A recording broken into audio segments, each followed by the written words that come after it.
I speak to those who are facing personal trials and family struggles, those who endure conflicts fought in the lonely foxholes of the heart.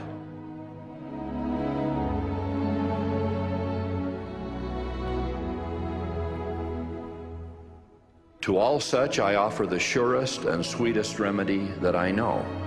It is found in the clarion call the Savior of the world himself gave. He said to everyone, whatever their personal problems might be, "Come unto me, all ye that labor and are heavy laden, and I will give you rest."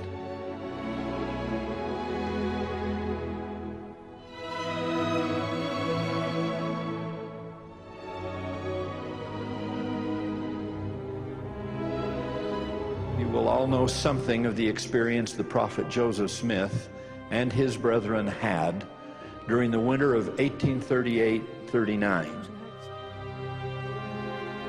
This was a terribly difficult time in our history for the church generally, and certainly for the prophet Joseph himself, who bore the brunt of the persecution in that period. These Mormons are to be treated as enemies and must be exterminated or driven from the state. There was no more burdensome time in Joseph's life than this cruel, illegal, and unjustified incarceration in Liberty Jail.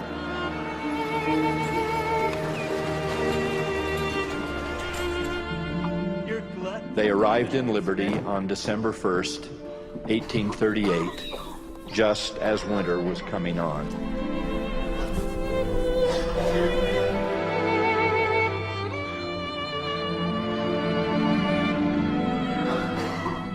In the prophet Joseph's letters, he spoke of the jail being a hell surrounded with demons.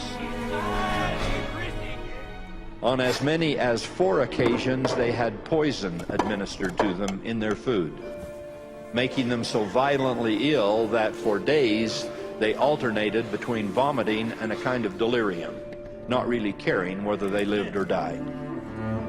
Get yourself up here.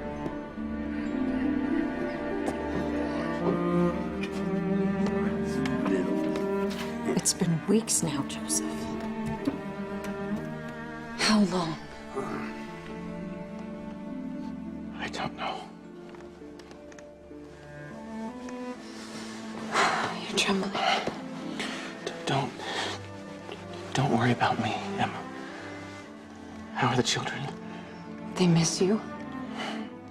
Frederick cries for you every night. Tell them that Father loves them and prays for them. They need your prayers, Joseph.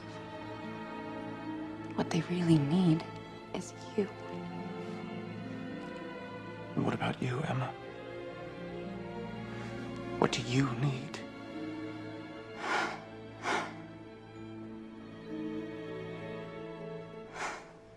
It's not safe here anymore.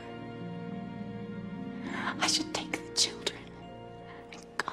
Emma, go. But how can I leave you here? Go by all means. Leave as soon as you can.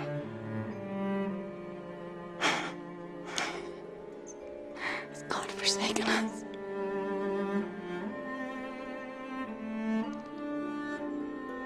Pen or tongue or angels, Joseph wrote, could not adequately describe the malice of hell that we have suffered here. Our souls have been bowed down and our nerves tremble from long confinement. And all of this during what by some accounts was considered then the coldest winter on record in the state of Missouri.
painful personal cry, a cry from the heart, a spiritual loneliness we may all have occasion to feel.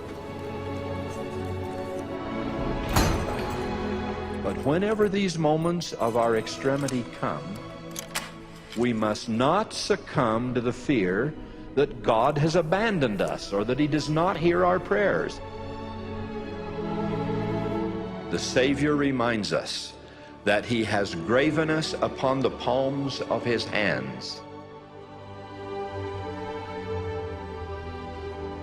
Considering the incomprehensible cost of the crucifixion and atonement, I promise you He is not going to turn His back on us now.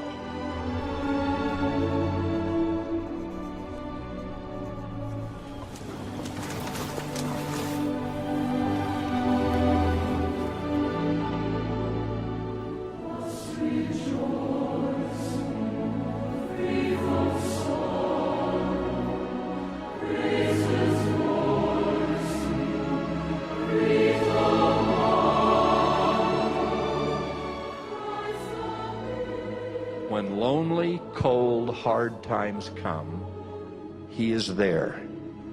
Our prayers are heard. And when we weep, He and the angels of heaven weep with us. The Revelation from Liberty Jail records, "The Son of Man hath descended below them all. Art thou greater than He?" Remove this cup from me. Joseph was not greater than the Savior, and neither are we. Forgive them, for they know not what they do.